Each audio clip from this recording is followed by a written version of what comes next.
আসসালামু আলাইকুম। সবাই কেমন আছেন? আল্লাহর রহমতে সবাই এখন ভালো আছেন মোটামুটি। তারপরেও এখনও বলা যায় না পুরোপুরি, মোটামুটি এখন সবাই ভালো আছে। আসলে সবাই অনেক কষ্ট, অনেক পরিশ্রম, অনেক আন্দোলন, অনেক কিছু করার পরে আমরা দেশটা হচ্ছে স্বাধীনের দিকে একটা নতুন করে আবার স্বাধীনতা পাইছে। কিন্তু সেই স্বাধীনতাকে আমাদেরকে ধরে রাখতে হলে তাহলে আবার পুনরায় একটা নতুন সরকার গঠন করে, আমার মনে হয় নতুন সরকার গঠন করে আমাদেরকে আবার সামনের দিকে এগিয়ে যেতে হবে।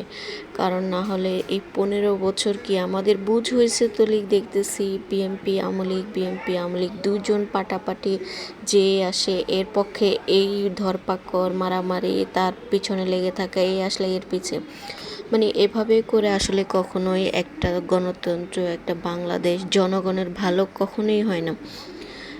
তা আমরা সবাই কাছে অনুরোধ, বা পুরো দেশবাসীর কাছে অনুরোধ যে এখন বর্তমানে আমার মনে হয় একটা নতুন সরকার আসলে, নতুন সরকার গঠন করে একটা যে জনগণ, বাংলাদেশ আমাদের দেশের কথা ভাববে, জনগণের কথা ভাববে, সব কিছুর কথা ভাববে।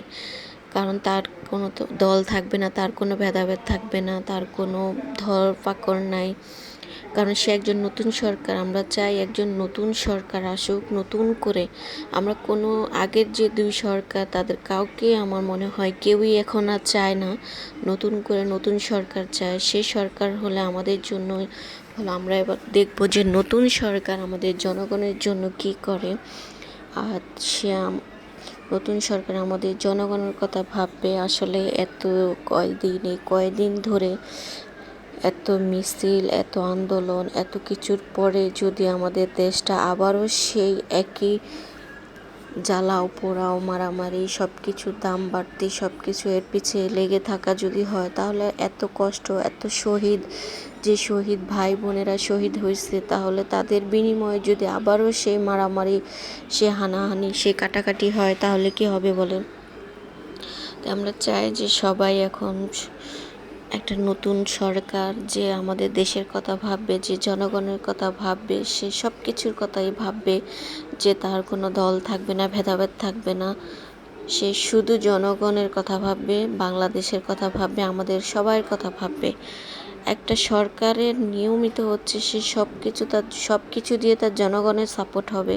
যদি সে তার দল, আমি আজকে ক্ষমতায় আছি, আমার ক্ষমতার জোরে আমার সাথে 15 আগে যা হয়েছে সেগুলা নিয়ে আমি মারামারি, কাটাকাটি, ধরাধরি, তার পিছে আমার লেগে থাকা, তার বিচার করব, এগুলা নিয়ে যদি সে আবার 15 বাকি বছরগুলো কাটিয়ে দেয়, তাহলে তো জনগণের কোনো কিছুই হলো না।